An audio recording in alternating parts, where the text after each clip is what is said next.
thought you'd like to learn a little bit more about the Society of Genealogists and why it's such a useful place for family historians to come.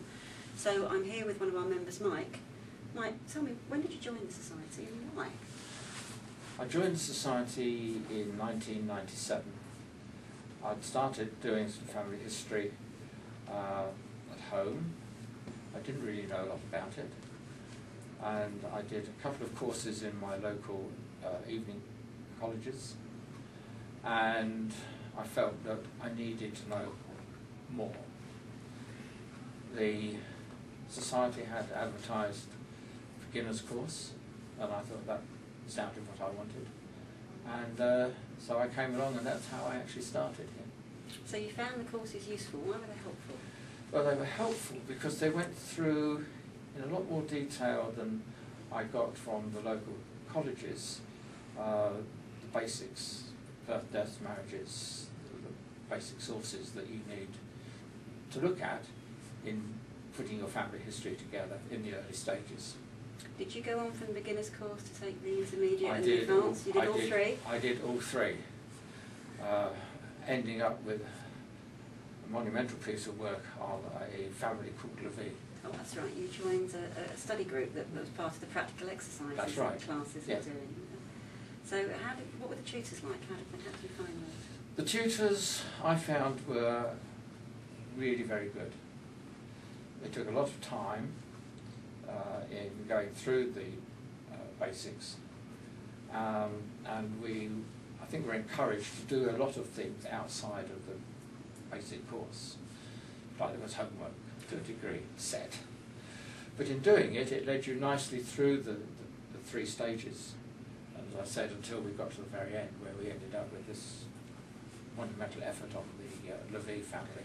So did you use any of that then to go into the library and apply it to your own family history? Yes, because the help and advice that we got with respect to reading, understanding birth, marriage, death certificates, and starting off with the census, which led me to believe that my grandparents had come from Luton, and in actual fact I found they'd come from Westerham in Kent,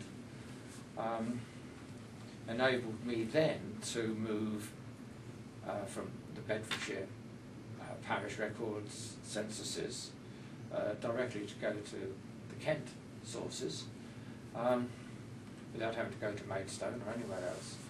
And I found a great deal about my family and their life in Westerham. Because you found that the Society had sources for places all around the country, parish registers, local records, That's etc. right. And so you didn't have to go to various record offices. No.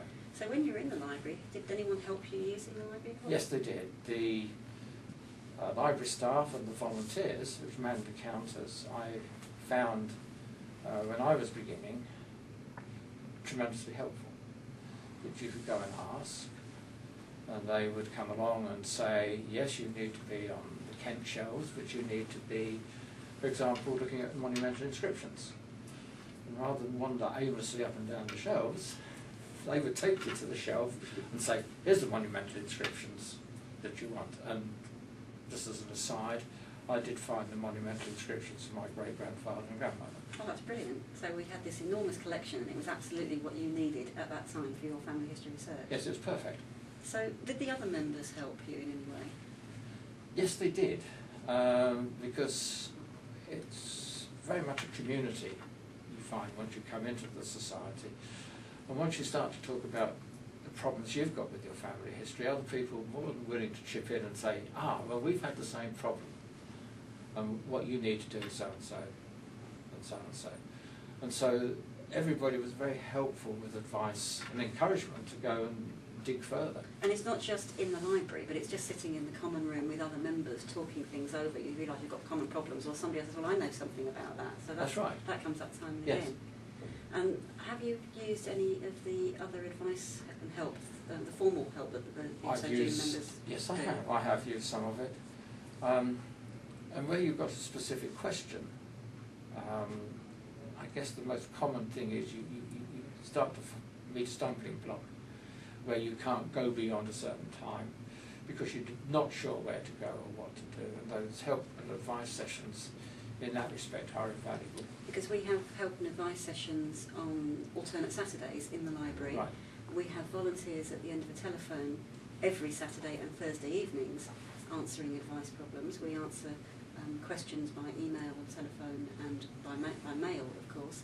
And of course we've got the Ask the Experts at the Society of Genealogists Family History show at Who Do You Think You Are Live. So you can get help in all sorts of ways from the Society. And that's invaluable.